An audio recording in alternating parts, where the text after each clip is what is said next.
And that result has really opened up the group as far as qualification for the knockout rounds is concerned, heading into the final round of fixtures next week. Had Germany failed to beat Sweden, their fate would have been out of their own hands. But now that they have 3 points on the board, the reigning world champions will almost certainly go through with a victory against South Korea on Wednesday.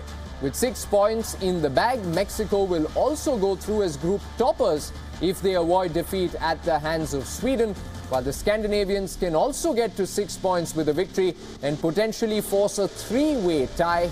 In that scenario, goal difference is the first tiebreaker, and if that too is equal, then a head-to-head record will decide who goes through from the group. Matt Holland, what an exhilarating match that was. Not perhaps the highest in terms of quality across the 90 minutes, but bags and bags of drama. Yeah, of course there was a lot riding on the game going into it. The amount of pressure maybe externally on Germany after the game against Mexico, and I think Sweden went into it feeling pretty confident after watching that. But to use your words, it was highly exhilarating even at watching it early hours of the morning. So it was great to see Germany come through. Before we get into the nitty-gritties of the match, do you think it was a fair result just based on the performance that you saw from both teams?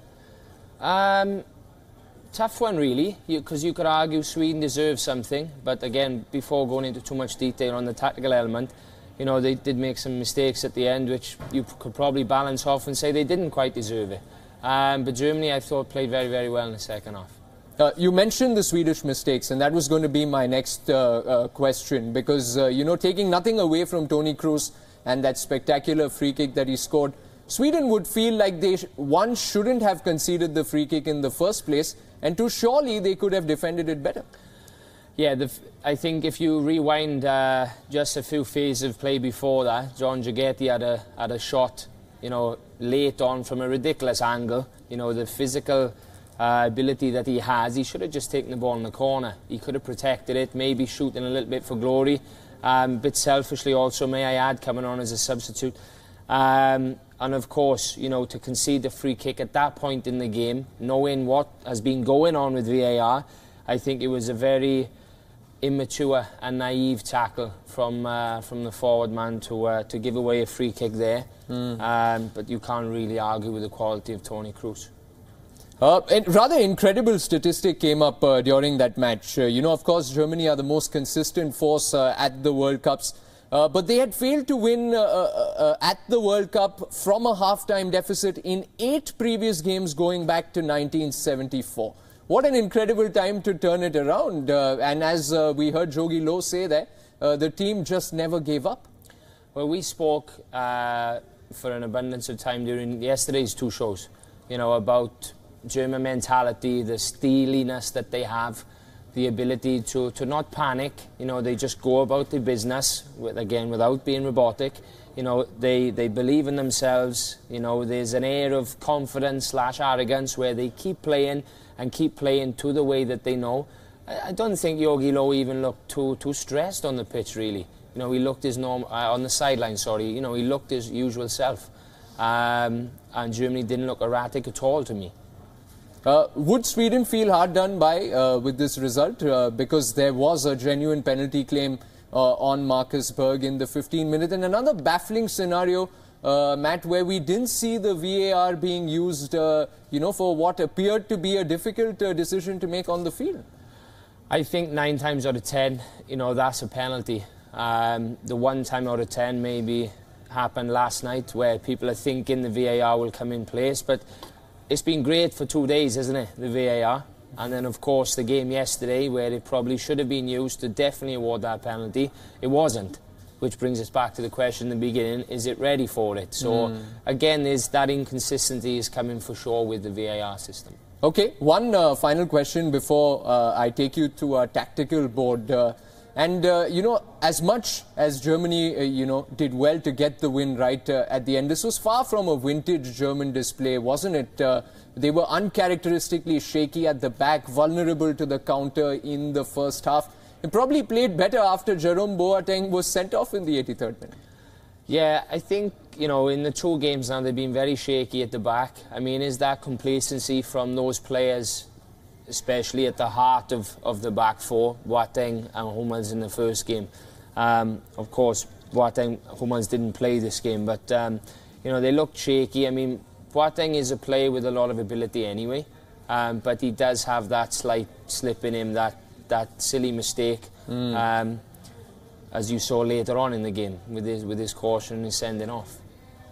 Okay, why don't you show us, Maddie, on the tactical board, how it is that Germany managed to turn things around at halftime? Because they introduced Mario Götze, got Julian Draxler out of the team, and it was pretty much one-way traffic for Germany from there. Yeah, well, when we spoke about the team beforehand, we thought that Gomez would come in from the reports in the media. He didn't. But when we discussed it, we actually thought that Timo Werner would go and play left side if Gomez started. He didn't, but that's what happened in the second half.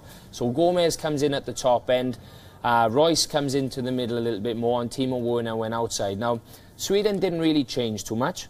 For example, they still play the 4-4-2. What did definitely happen was that in midfield, both Kroos and Gundogan, who came in, they played behind the forwards, which allowed Germany to circulate the ball into these areas and penetrate, as you can see from these types of positions here.